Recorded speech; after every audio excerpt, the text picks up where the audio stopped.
We believe that Congressman Redon and even other lawmakers are entitled to their opinion.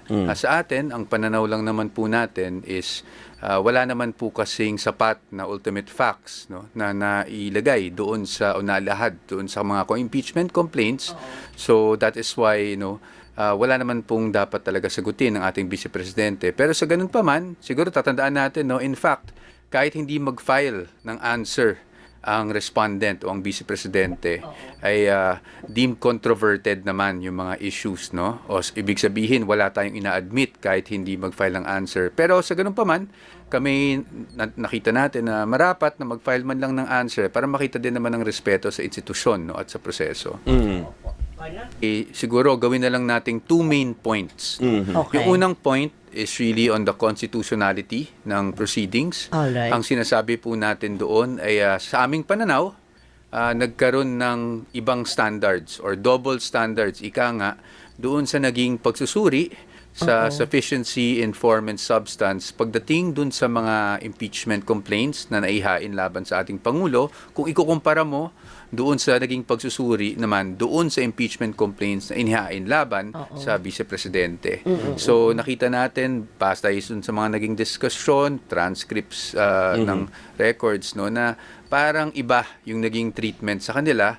At syempre, sinasabi natin na hindi naman pwede yung double standards. I just wanted to clarify, yung standards po kasi nasa committee yan, It's within the discretion of the committee. Pero ang sinasabi natin dito ay wala tayong sinasabing mali yung standards. Ang sinasabi po natin ay hindi pwedeng iba ang standards pag parehong nasa equal footing, yung dalawang opisyal na ini-impeach. Ano po ba yung... Again, I won't go into the very minute details, but maybe siguro ang isang example na lang po, pagdating po dun sa mga naging diskusyon sa impeachment complaints laban sa ating Pangulo, may mga naging mga discussions on wala namang batayan kasi wala pa namang final decision from a court. For example, yung sa GAA or yung alleged kidnapping ni PRRD.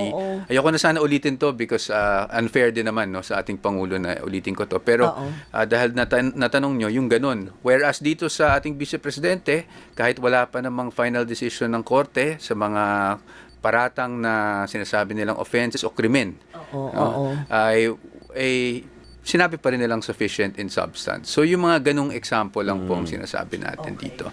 And then, yun nga po, yun yung pangalawang punto. Sabi ko may two main points yan. Yung pangalawang point is that we feel, sa aming pananaw, again, na hindi naging sapat yung recital of facts. Ibig sabihin po nun, walang ultimate facts. Anong ibig sabihin ng ultimate facts? Kasi medyo technical po siya.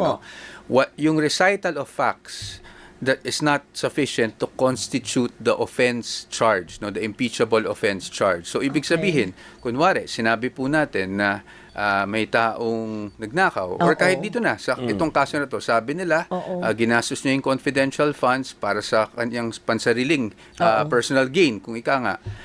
Sinabi nila, lumabas yung funds, pero hindi nila matanto kung paano naging personal gain o paano naman inappropriate sa sarili niya ng Vice Presidente. So, kung ganon, walang logical conclusion, At sa amin, ang nangyari ay mga speculation, mga self-serving inferences, at conclusions of law and fact. So, ganun po ang naging sagot natin. Kung gano'n, I-point out namin na wala naman kasing ultimate facts. So ano pa dapat ang sagutin ng Vice Presidente? Pero ganun pa man, kung babasahin niyo yung sagot, we pointed out kung ano yung ibig sabihin namin, bakit sinasabi namin walang ultimate facts per offense that they charge. Ang natin is mag-i-issue ng subpoena ang committee, laban sa, I think, dun sa mga agencies concerned. So sa ngayon, sa totoo lang, ayoko munang mag-comment because it's a bit premature, wala pa naman yung subpoena. Ngayon, kung talagang mag-i-issue ng subpoena, susuriin po natin kung ano yung subpoena. Ang trabaho naman po namin bilang abogado ay protektahan yung karapatan. We are here to protect the rights of the Vice President. So kung nakikita namin na meron ng infringement ng kanyang mga karapatan o hindi batay na o naayon sa batas yung mga subpoena na yon, we are ready to respond. Kahit na narinig natin yung mga statements ng iba't ibang personalities, may mga nagtatanong sa akin kung sa tingin ba namin ay very partial na against the Vice President, no, ang committee. Sa akin, I always say, let's give the committee the benefit of the doubt, no? Nagsisimula pa lang naman ang proseso. Tingnan muna natin kung ano mangyari at hopefully mabigyan din namin ng linaw ang lahat. Marahil kung may mangyari man, baka sa trial, mangyari yan kung matutuloy man sa Senado. Kung hindi naman, nakikita nyo naman the past few weeks, medyo nagsasalita ng ating Vice Presidente, no? Meron siyang yung isang show niya na isang ibalik ang tapang at malasakit. She has been trying to explain these things. Now, of course, limited pa rin, no? At kasalanan namin yon. Siyempre, we're telling her as her lawyers, hindi po na natin pwede i-telegraph lahat ng sagot natin. Sakaling ito'y umakyat sa Senado, yun ang tamang forum kung saan natin ilalabas pati mga ebidensya natin. Ma'am Doris, siguro, if you may give me the opportunity, no, to state this, and Sir Robert. Kasi maraming ang mga statements na lumalabas. Siguro tandaan lang natin na ang the burden of proof dito, no, ay nasa prosecution talaga. Nasa mga right now, nasa complainants.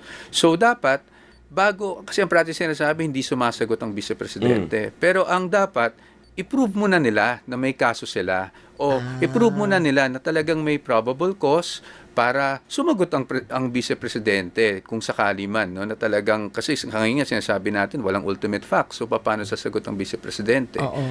But, please expect naman that the Vice President is not shying away from accountability. She's not evading accountability as other people say. In fact, she has been wanting to talk about it, diba? Pero kahit kami mga abogado, syempre sinasabi namin, let's be careful muna sa ngayon dahil may proseso at baka nga umakyat sa Senado at pag umakyat sa Senado, doon tayo maglalabasan ng ebidensya at confident kami na mapapatunayan namin na walang basehan itong mga paratang laban sa kanila. Kumbaga, nirerespeto ko po yung views ng ating mga lawmakers. I feel and I sincerely feel that they are within their rights to raise these concerns as they feel fit, no? As they see fit, even at the committee level.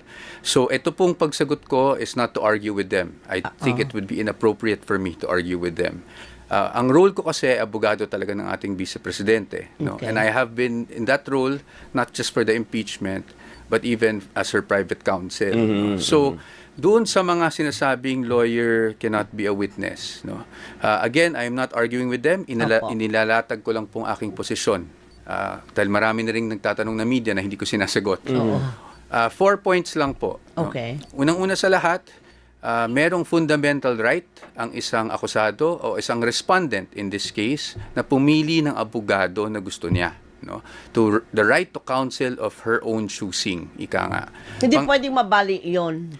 Well, of course, they are subject to certain limitations, pero definitely that's a fundamental right. All right. Pangalawa, pagdating sa ang abogado ay hindi pwede maging witness. Ayon sa ating Code of Professional Responsibility and Accountability, yan po yung Code of Ethics naming mga abogado. Wala pong automatic disqualification pag ang lawyer ang magiging witness. No? Meron po yan sa Canon 3, Section 14, kung hindi ako nagkakamali. Nakasulat lang po dyan na syempre gusto nating ma-avoid na ang lawyer ay magiging witness for his or her client. Pero may exception din po 'yan. If ang lawyer ay magte-testify lamang sa mga formal matters, kunyari nagbigay ako ng demand letter, etc., pwede mag-testify doon. Kung ang matter ay essential to meet the ends of justice, pwede pa rin po.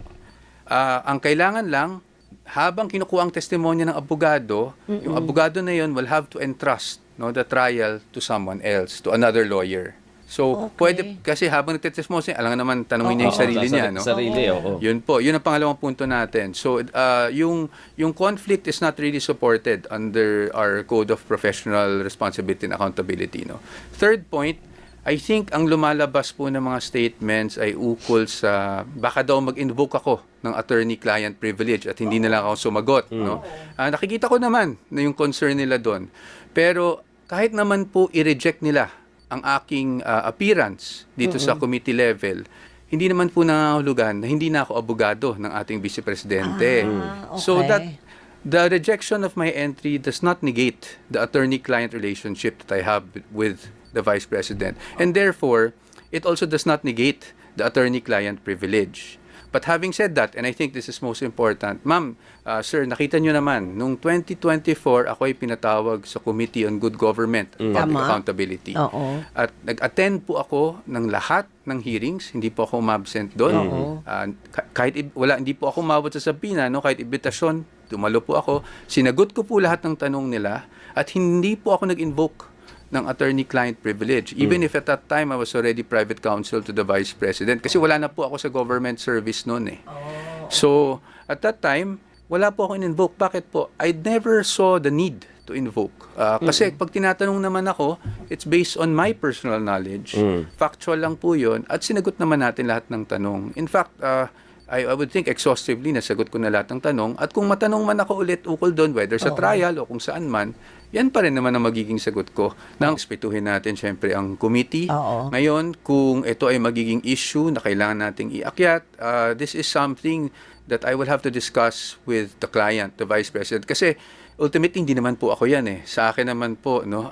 Kliyente pa rin masusunod. Kasi yung karapatan niya yun eh. Hindi naman po yung sa akin. Yung karapatan niya to choose counsel, to engage counsel of her own choosing. Kaya na-questionin natin yung nangyari. Doon pa lang siguro natin. It's really, ultimately, it is up to the VP because ultimately, karapatan niya yung maapektuhan. Okay. So, kamusta naman? Respect the opinions of everyone, no? Regardless kung yan ay para sa atin o medyo hindi para sa atin or against us, we respect it. Ang sa atin lang, we have a process. We're following the process. Ngayon po, lahat naman ng bagay ay may akmang panahon at we're confident na kung tumakbo man ang proseso, ay mapapatunayan naman namin, sa defense team, mapapatunayan namin na talagang walang basehan yung mga paratang at really more of speculations at conclusions of law. Ngayon, ang Vice Presidente naman, natanong niyo kung kamusta siya, alam niyo naman ang Vice Presidente, sanay na siya dyan since 2023, talagang araw-araw nababati ko siya. Diba? So, I would say that she's in good spirits, tuloy pa rin ang trabaho niya. Kaya nga nandyan kami as a defense team para harapin to, no, at to advise her. But siya, tuloy-tuloy pa rin naman ang trabaho niya bilang Vice Presidente. Alright. Pero